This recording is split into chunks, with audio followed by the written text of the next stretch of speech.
Ismaël Guedi Hared.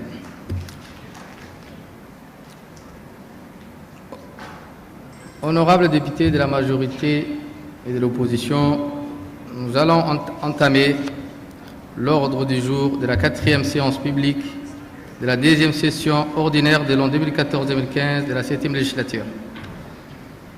Sans plus tarder, j'appelle au micro le rapporteur de la Commission des Affaires étrangères, honorable Ahmed Mohamed Ali, pour lire les rapports de la Commission.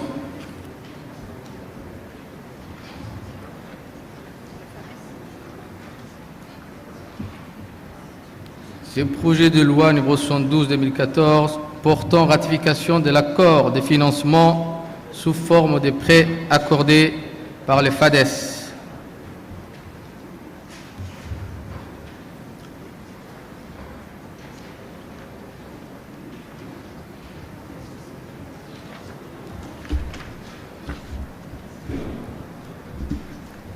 Bismillahirrahmanirrahim. Merci, Monsieur le Président, Monsieur le Premier ministre, membres du gouvernement, mes chers collègues. Présidé par l'honorable Aïcha Guelleh de la Commission des Affaires étrangères élargie à la Commission pour le développement social et la protection de l'environnement, a siégé jeudi 11 décembre 2014 pour examiner les projets de loi portant ratification par la République de Djibouti et le protocole de Nagoya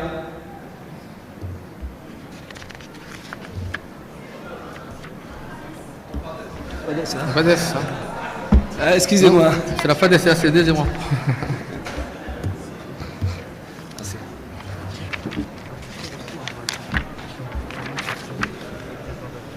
Sous la présidence de l'honorable Aïcha Guelleh, la Commission des Affaires étrangères élargie à la Commission de développement examiné jeudi le 11 décembre 2014 les projets de loi portant ratification de l'accord financement sous forme de prêts FADES. Les gouvernements étaient représentés par le ministre délégué auprès du ministre de l'économie et des finances chargé du commerce, le premier de l'artisanat, du tourisme et des formalisations, M. Hassan Ahmed Boulali, appuyé par le directeur général de la Société immobilière de Djibouti, SID. Des primes abord, les parlementaires ont demandé la raison de ces prêts complémentaires et pourquoi ce supplément n'a pas été planifié au départ par le gouvernement. Au préalable, le ministre a rappelé que la République de Djibouti a signé une convention de prêt avec le FADES le 9 mars 2014 d'un montant de 639 379 101 francs Djibouti. Ces financements complémentaires est destiné aux travaux supplémentaires des projets de logement de la deuxième phase de la cité Rodan 2. À cette occasion, il a souligné que la question du logement social revêtait une importance particulière pour le gouvernement. Les projets de construction Rodan 1 et 2 a été lancé par le président de la République. C'est un vaste projet composé de logements décents, de logements sociaux et de logements économiques.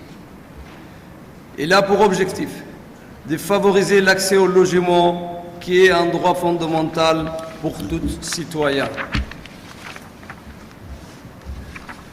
En ce sens, la République de Djibouti a adopté en 2013 une loi relative à la promotion immobilière.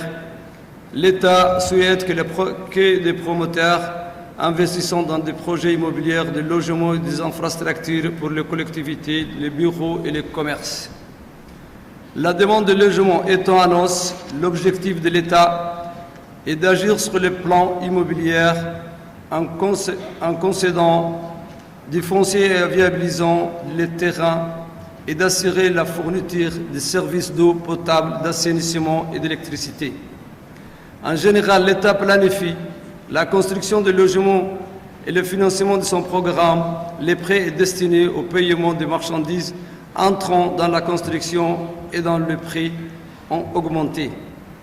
Donc, la signature de cette convention va permettre de rétribuer les entreprises de construction.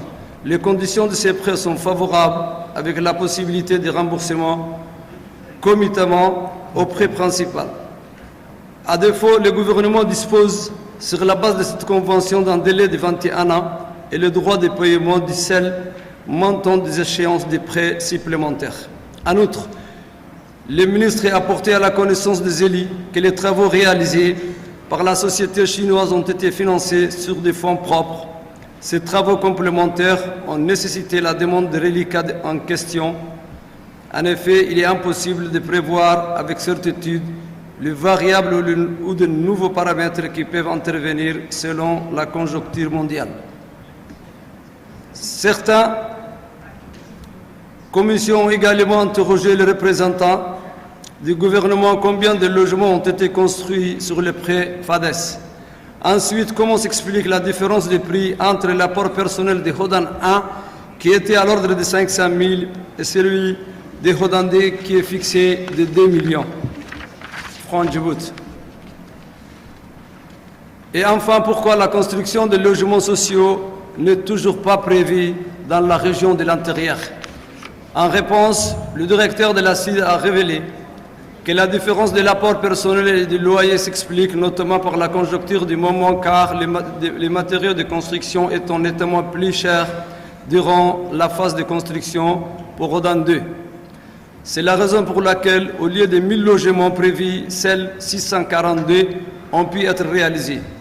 Par ailleurs, si un sacrifice a été demandé aux propriétaires de Hodan 2 pour remédier aux problèmes de recouvrement nombreux en pays rencontrés avec Hodan 1.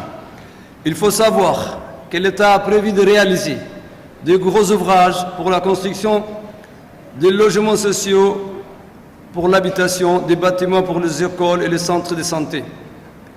Pour ce qui est des régions de l'intérieur, des projets de logements sociaux sont également prévus, mais ils seront désormais du ressort du Fonds de l'habitat, cet organisme étant à même d'apporter des réponses plus éclairées. Après ce premier échange, le ministre a précisé que la ratification de ces prêts va consacrer le rôle du premier promoteur immobilier national de la Société immobilière de Djibouti, qui poursuit le programme de construction de Hodan 2. Les fonds empruntés vont servir pour l'achat des marchandises et la conclusion des contrats d'assurance. Selon le ministre du Commerce, ce nouvel emprunt est soutenable car Djibouti bénéficie d'un traitement réservé aux pays en voie de développement visant à alléger le taux de la dette et fixant une durée moyenne de 20 ans. Cependant, le remboursement des échanges dépend également de la croissance économique et de l'évolution démographique du pays. L'objectif du gouvernement est de trouver des bailleurs et des conditions de financement sociaux nationaux. Enfin, la question de l'assainissement de la cité Hodan a été abordée par les parlementaires. Les manques d'assainissement entraînent un débordement d'eau vasseuse sur Barawaro D. Le directeur de la CID a expliqué que le traitement de l'eau usée est confié à l'ONEAD. Ceci dit, il reconnaît que le volet de l'assainissement nécessite des solutions durables au-delà des simples mesures ponctuelles. C'est pourquoi un plan d'assainissement va être intégré au schéma directeur de la ville de Djibouti préparé par le gouvernement. Celui-ci prévoit la création de 3 nouvelles stations d'équation de l'eau et de réseaux. Toutefois, il faut faire un état des lieux des égouts existants dans les cités. Les ménages doivent être sensibilisés davantage sur l'emploi de l'eau en limitant des bidonvilles et en assurant des logements décents à tous. Cette station peut être réglée sans laisser de traces de débordements et de traces salissures dans le riz. C'est sur ces échanges que les travaux de la commission ont pris fin. Après délibération, les commissaires ont donné leur aval pour l'adoption de ces projets de loi en séance plénière. Merci de votre attention. Merci, honorable Ahmed Mohamed Ali.